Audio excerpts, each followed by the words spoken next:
All right, good morning, everybody. And today I'm going to report about four theories, and we will start with the sense making theory. Okay, before we start, I would like to share to you these videos about sense making theory.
Good morning.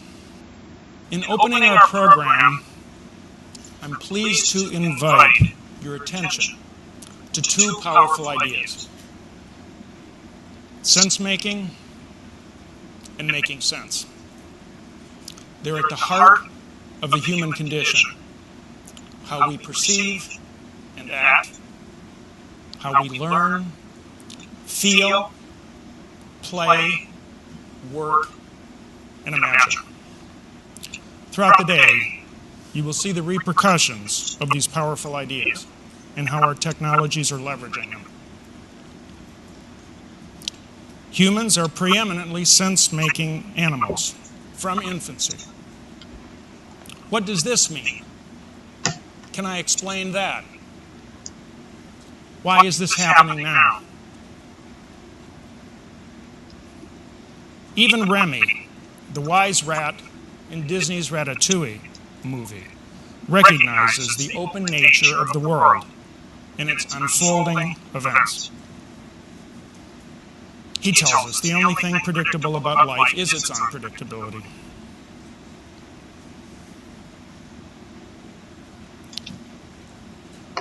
We seek patterns to find order and predictability in the worlds that we experience. The physical, the social, the representational worlds all play central roles in human cognition and sense-making.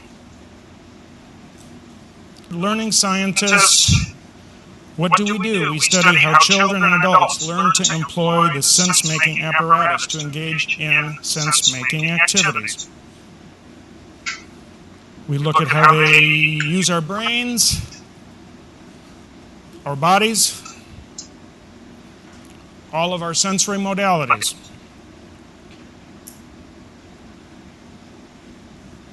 Humans also make meanings. We're producing sense all the time. With spoken word, with gesture, with symbolic representations,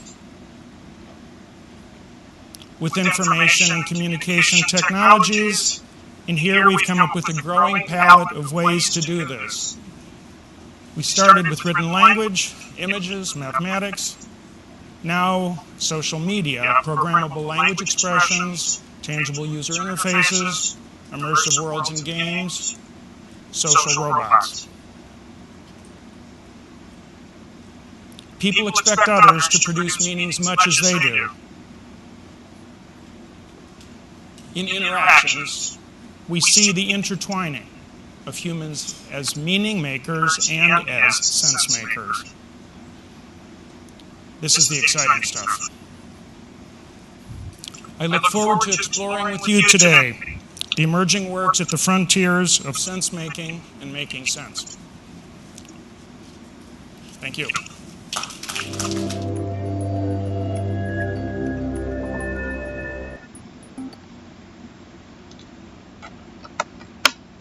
All right, so this morning I would be talking about sense making theory, social capital theory, social cognitive theory, and social comparison theory. So, this is MJ, one of the clinical instructors from the Doña Remedios Trinidad Romualdez Medical Foundation College of Nursing. So, um, let's begin with sense making theory. Okay. So, this entails organizing and the process of sense making. Okay, so sometimes we really do not like when we are having meetings and people doesn't talk with sense. Most of us in the professional circle, we always have goals, we have objectives, we have um, things to achieve within the organization and especially to us in the academe. That's why we are handling students, we are molding them from the bachelor's and then master's, and now we are here on our doctorate level because we want to make sense not only in our offices but in the society that we live in. Okay, so, how can I know what I think until I see what I say? Okay, that is from Carl E. Weick. And basically, this is the illustration that was um, made or has portrayed the idealism of Carl A. Weick saying, how can I know what I think until I see what I say? Meaning to say, how will I know if my idea works until it is not implemented? Or how will I know that the ideas in my head are being applied? Okay, not until I see its completion. Okay, so just like in an organization, not until our ideas are being given life, okay, we'd never see okay the fruits of our labor, the fruits of the creative um, ideas that we have or we had for the organization itself. So we always want to see what we have planned. Okay, so sense making involves turning circumstances into a situation that is comprehended explicitly in words or speech and that serves as a springboard into action. So, if we will be creating a plan, if we will be making a suggestion, okay, um, your words, just like having a meeting, your words will be imprinted or will be written by the secretary, and that will be a springboard for the bigger projects that we have.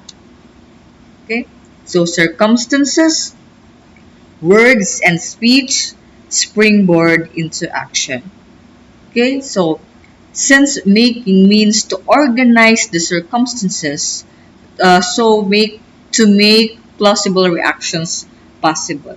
Okay, so unless there are circumstances that would trigger us to create, okay, a decision making that should be utilitarian as a whole, or a decision making that should be based on laws or based on what is applicable, for example, via CHED, right? So we have to organize the circumstances in order for us to create words and speech that will be the springboard of the action that we're going to take. Okay? So if we concentrate on how to act, the important thing is not choice but interpretation. It means then if logical reasoning points to it, people will have their choice made for them. That's why it was said in the video that as human beings, we are the ones who get to think of the ideas and we interpret. Okay, it's up to us how we interpret the circumstances around us. Okay? So if it is based on logical reasoning, then um, people will have their choice made from logical reasoning. That's why it is said to be a sensible decision. Okay, once We get to interpret and analyze the circumstance or the situation closely. Okay, so interpretation is important. Now let's go to social capital theory. Okay, so social capital is a form of economic and cultural capital in which social networks are central. Transactions are marked by reciprocity, trust in cooperation, and market agents produce goods and services not mainly for themselves but for a common good. Okay, so Robert Putnam put it this way. So you will have networks or connections, norms, and social trust that facilitate coordination, cooperation for mutual benefits. And then Francis Fukuyama stated an institutional informal norm that that promotes cooperation between two or more individuals. So, in the synthesis, the trust and social cohesiveness that promote giving, volunteering, and participation in civil society. So, for example, we will be having a medical mission. When we have the right networks, okay, we will be able to get the specialized doctors. Okay, we will be able to get sponsors for the activity, and then we will also have people to participate. Okay, because there's trust.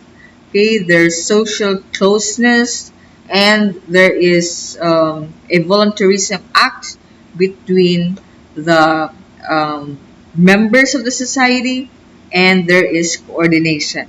Okay, because two people have or two groups of people have benefited from the workforce. You benefit experience, you benefit a good camaraderie, you benefit um, a social form of being active in the society. And for the people who will participate, they will benefit from the operation itself. Okay. So types of social capital, we have bonding, we have bridging, and we have linking. Okay, so when we say types of social capital, bonds meaning family, close friends, people who share our culture or ethnicity. Bridges are distant friends, colleagues, and associates, and linkages, people or groups further up or lower down the social ladder. Okay, so bonding or bond is exclusive. It is a strong social bond and trust. So relations are based upon place of residence, kinship, and friendship, and it is strengthened by trust and respect. So good pay won't steal or rob from me, because if the bond or if the business, for example, is within the family, okay, it's hard to rob a family account or a family member or a family corporation. Okay, that's why there are a lot of businesses wherein the board of trustees are just relatives or has close kinship and family friends, okay, or family or close friendship, okay, because there's also trust and respect between this group of people. And bridging the social media gap. Okay, so nowadays everything is already accessible, but there is still a gap between people and the social media. Okay, so to us who are um, influenced by social media, we have Facebook, we have LinkedIn accounts, we have Instagram, and we get to see a lot of modern things or modern way everything. Not it is said that if you do not have a digital account or a digital business, then your business in itself does not exist, because social media right now is very very powerful. So make an effort to bridge the social media gap by connecting with online contacts face to face through local networking events and meetups and tweet ups. So sometimes We are no longer concern of the face-to-face interaction. We care more of being Facebook friends, okay, or being Facebook business partners, okay. So we have to make an effort to also improve our knowledge on social media and how to use it professionally, or how to use it on our advantage as professors or business people, or people in the government. So we have social pages wherein we these social pages are the ones that we where we input our information or information drive so that it would be visible to the public. Okay, so linking, so for bonding and bridging strong, there is strength and there's weakness. Okay, so for the strong ties, the definition is ties people feel close to, involve emotional bond, trust, and reciprocity, require more time, energy, and commitment to nurture. The strength is attitude and identity, and then solidarity, social support, fine grained information, tacit knowledge, and collaboration. But the weakness is the information becomes redundant, it is isolated, and the legitimacy of the discount. Okay, the weak ties people do not feel close to, the feeling that you don't belong, and only communicate occasionally with. And for the strength, information are fresh, diverse perspective, there's cognitive flexibility, but not all weak ties bridge. Okay? So social capital dimensions and the related indicators, we have groups and networks, trust and solidarity, collective action and cooperation, information and communication, social cohesion and inclusion, empowerment, and political action. Okay, so how does it works? So this is the social capital theory or the social capital. So we do have a sense of belonging. I belong to this group, or I belong to this organization. We do have networks, okay? So we have bonding and bridging. So we have networks from the Department of Agrarian Reform, from the Department of Health. We have networks from the Department of Education, SHED. Okay, so a lot of networks, and also family and some other um, close friends. Okay, so your networks, the networks that you build, okay, in order for you to um, get advantage of what are the available resources in the society. Okay, and then feelings of trust and safety. There will always be people whom you feel safe with, especially when we talk about business or work. Okay, so there should be trust. Okay, and then reciprocity. Okay, so I am reciprocated well? Are my efforts being acknowledged? Okay, and then participation, and then we have citizen power or being proactive, and then the values, the norms, the outlook in life, and then diversity. It's so nice to live in a city wherein people, though diverse, but once we have one common goal, then we get to achieve that as a community. There's no uniform community. There will always be a mixture of each race. Okay. So advantages of social capital, we have less passive reliance on states, lower transaction costs with contracts and laws, fewer public resources needed to govern, and amelioration of excessive individualism. Okay? So the disadvantages, social capital producing negative outcomes is generally called as negative social capital. Social capital can become a constraint to individuals' actions and choices. Rise of social capital can also result in increased racial diversity in communities.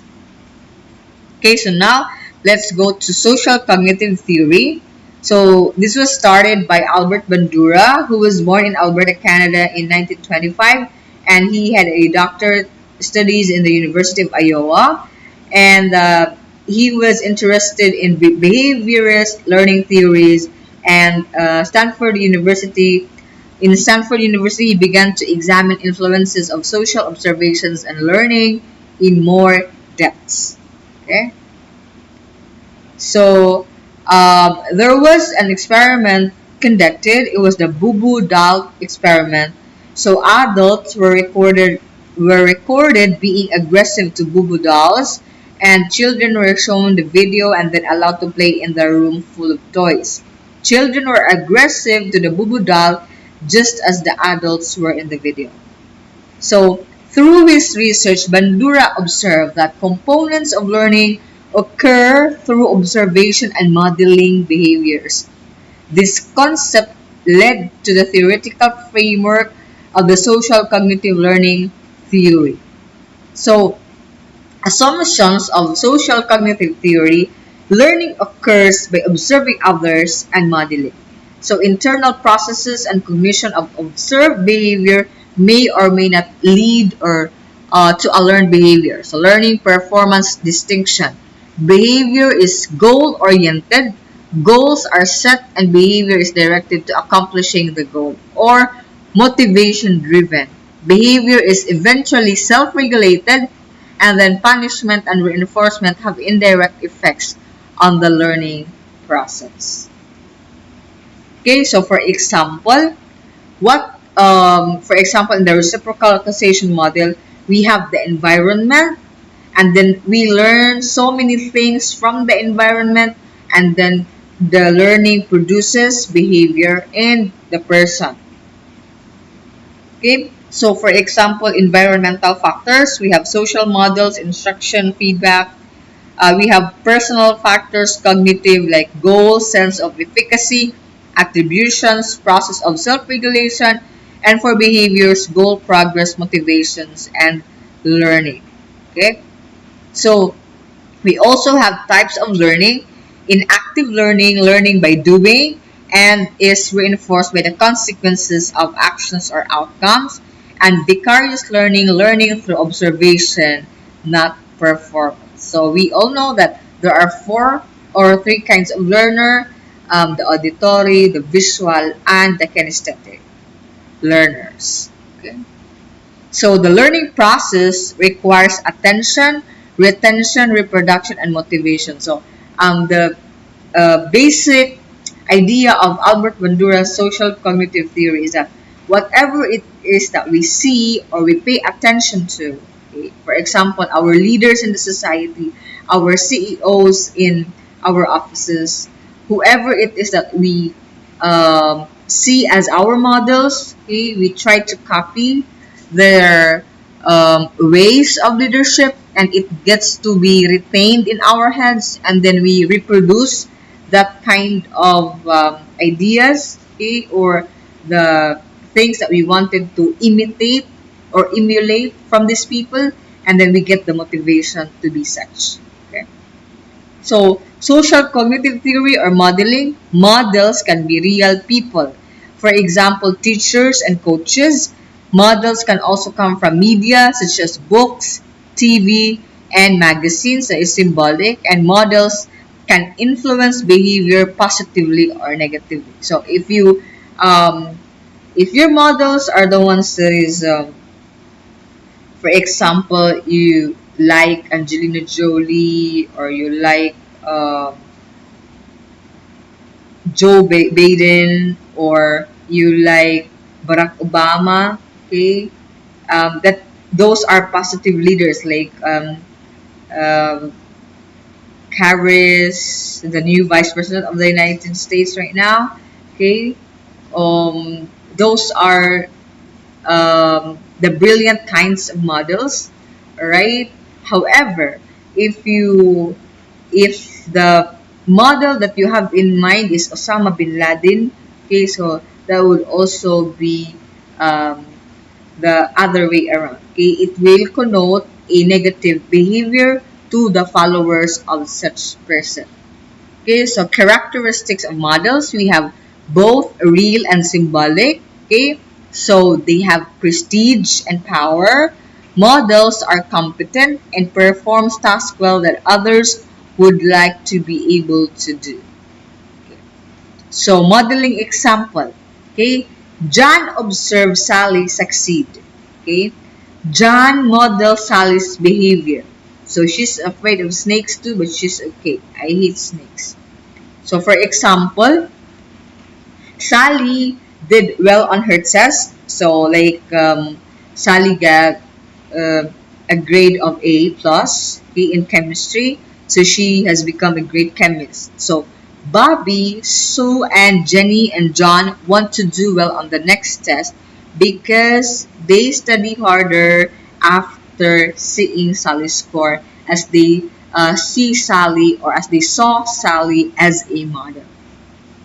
Okay, so evaluation of learning and behavior, we have perceived self-efficacy, outcome expectations, goal setting, self-evaluation, goal progress, cognitive modeling, and self-instruction. So summary points, learning behavior occurs through models or modeling, efficacy, reinforcement in self-regulation. So strengths of theory, a great deal of learning occurs from watching others, strong research to support theory, and people have considerable control over behaviors learning. Okay? So weaknesses of theory, the theory is loosely structured, doesn't take emotional responses into account, ignores biological differences between individuals or genetic factors, and assumes that all behavior is a result of modeling, not genetics, illness, or other influences. Okay, so applications of the theory, we have the think, pair, share. By modeling the process prior to the exercise, expectations and the goal of the exercise can be set by the instructor. So by interacting with peers, students can model behavior of those they feel are self-assured, and this in turn increases self-efficacy. The process goes something like this. A professor gives a lecture and then asks questions about the material. Students are paired off in sets and allowed to discuss the material. Later, the students voice a conclusion answer following the collaborative discussion. So the benefits is that allows for students to participate in collaborative learning and peer interaction, allows for discussion. Students are more likely to model those they feel are like them and competent in the area of study. So it's just like us when we attend a training and after the training we are paired with people, so we get to discuss a lot of things and make a conclusion about the seminar, for example, and apply our learnings to our offices. Okay, so this is a process of dividing students into small groups. The instructor demonstrates the procedure of providing CPR and then students emulate the behavior. So feedback is provided and students are able to self-correct. Students gain increased self-efficacy as they progress in the activity. Okay, so modeling is very important, especially when you are a professor and you get to teach students with their return demonstration. So you get to see if they have learned from your demonstration because they will also get it correctly. Okay, so peers have active discussions about various topics, and students are engaged and encouraged by other posts and topics. Self-efficacy increases, leading to better discussions. So the use of video clips, podcasts, and audio clips enhance the learning process by demonstrating concepts or tasks and allowing for modeling and better understanding. Okay, so lastly, let's talk about the social comparison theory. So, social comparison theory was first proposed in 1954 by psychologist Leon Festinger and suggested that people have an innate drive to evaluate themselves, often in comparison to others. One of the key ways in which people make judgment about themselves is through social comparison or analyzing the self in relation to others. For example, imagine that a high school student has just signed up for a band class to learn how to play the clarinet. As she evaluates her skills and progress, she will compare her performance to other students in class. She might initially compare her abilities to the other members of the clarinet section, particularly noting that those who are better than her as well as those who are worse. She may also compare her abilities to those of the students who play other uh, instruments as well. So even in the office, like we get to compare our skills as of others, and that's why we keep on studying from bachelor's degree to master's to doctorate, so that we will not be stagnant in our learnings, especially if we are the head of offices. Okay, so it's hard to be compared with other people, especially if you're also on the same level. So comparison is normal for as long as it is healthy. Okay, healthy competition. So for the social comparison theory, Kissinger believed that we engage in this comparison process as a way of establishing a benchmark by which we can make accurate evaluations of ourselves. So for example, a music student might compare herself to the star student of the class.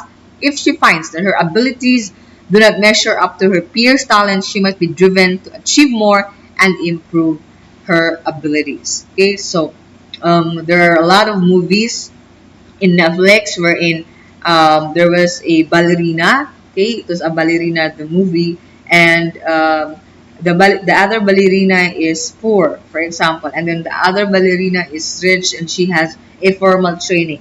However, by looking at the rich kid um, being able to have the formal training as a ballerina, um, she made that as a comparison to um, hone her abilities, and thus she got the sole chance to be able to dance with the star ballerina.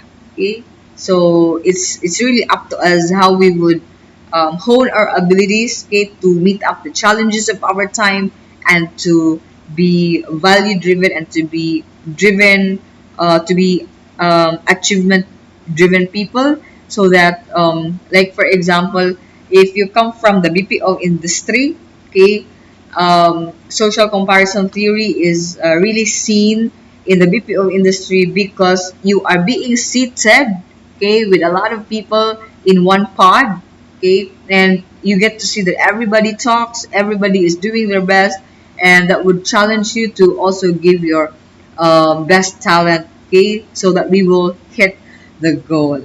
Okay, so how does the social comparison process work? The social comparison process involves people coming to know themselves by evaluating their own attitudes, abilities, and beliefs in comparison with others.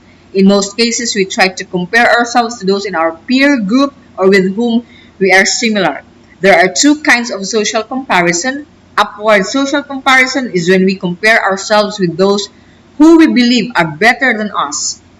These upward comparisons often focus on the desire to improve our current level of ability. We might compare ourselves to someone better off and look for ways that we can also achieve similar results.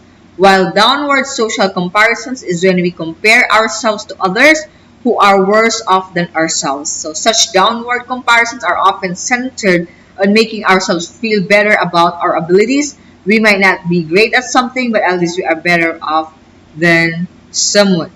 Okay, so examples of social comparison theory in action.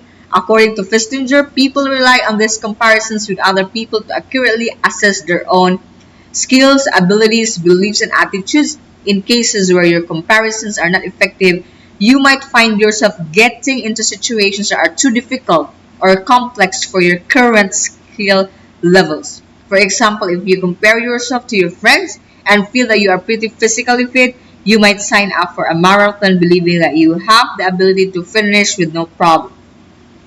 When race day arrives, you might find yourself surrounded by people who are much more athletic than you and realize that your initial assessment of your abilities are overly optimistic.